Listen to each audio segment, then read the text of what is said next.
Research shows us that mental health issues are rising with teenagers, and they are particularly problematic for young men. Often boys find it hard to control or express their emotions, which can lead to problems now and into adulthood.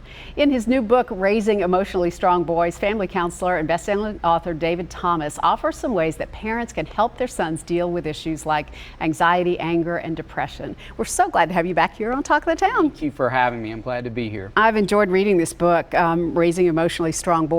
Why is it such a hard thing for men, and especially for boys, to express their emotions? You know, just yesterday in my office, I was sitting with a father who said to me, this man is both a husband, a father, a professional athlete, and he said, David, I grew up my whole life being told two things: don't feel and don't ask for help. Yeah. And he said, and those messages have made my life as a husband and father in particular so complicated, so difficult. And I think the majority of males in this day and age grew up with some version of those messages. And I think it makes it really difficult to name and navigate our emotions if we were being taught in that direction. Yeah, definitely. One of the things you talk about in the book is the 3 R's that emotionally strong boys need to have. Yes. Talk about that. Love to. So they're recognize, regulate, and repair. And recognize is a bit like the dashboard in the car. I use that example for parents to use with boys. If we just want to pay attention when we get signals like the oil is low, the tire is low, those sorts of things, that if we ignore those signs and signals, we could experience some real damage with the vehicle. We could experience some real damage internally as well. And that leads us to regulate. We want to think about how to calm our nervous system when we're in a aroused state. So how to move from chaos to calm or stress to settled. And then repair is talk about how boys can tend to swing between blame and shame. I hear a lot of statements like, it was my sister's fault, or my teacher didn't teach it the right way, or my coach is not giving me enough playing time, or shame statements like, I'm the biggest idiot, or I'm the worst member of this family. And they get stuck in not being able to get to that healthy place of ownership in the middle. And so repair is when boys do that swing from blame to shame and how to get to ownership. Yeah. So often, if you ask boys how they feel about something, you hear, I don't know, or I'm fine. How do you get them to articulate and to establish a vocabulary for their emotions? Yes.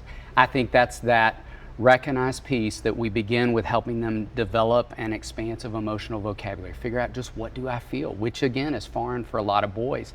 And we have to labor, in my experience, longer in that space. So if we even think about at early pediatric visits, you know, at the 1-year mark, pediatricians are going to be asking parents, how many words is he saying? And we know the science would tell us that girls are often saying twice as many words as boys. So if their general vocabulary is smaller, of course their emotional vocabulary is going to be smaller. So it starts there, but I also think talking around a task is a great way to engage boys. So rather than just sitting eye to eye with him and asking about his day, you know, when you're on a walk with the family dog, if you're building a Lego project together, if he's outside shooting hoops, go outside and retrieve the ball. And boys aren't even aware they're talking in those moments. So I think side to side rather than eye to eye is a better way to have conversation. Yeah. Your kids are always watching you. And so modeling good emotional behavior as adults is so critical to the way your boys develop, right? It is. And we know the research would tell us time and time again, kids learn more from observation than information. So when we're sitting around the table together as families, I want to challenge parents to be folding in emotional vocabulary there. So saying things like, you know what, I think I said something today that hurt a friend's feelings. I feel sad about that. I feel embarrassed. I wasn't as prepared as I wanted to be when I spoke to the board of directors, knowing that that is landing on the boys we love. Yeah, yeah. Such important work that we need to be doing as families. Thank you for giving me a chance to talk about it. I tell you what, this book is going to be such a great resource for you. It's called Raising Emotionally Strong Boys, Tools Your Son Can Build On for Life. There's also a companion workbook called Strong and Smart that your boys can use. Both are available now wherever you buy your books. David, thank you so much. Thank you.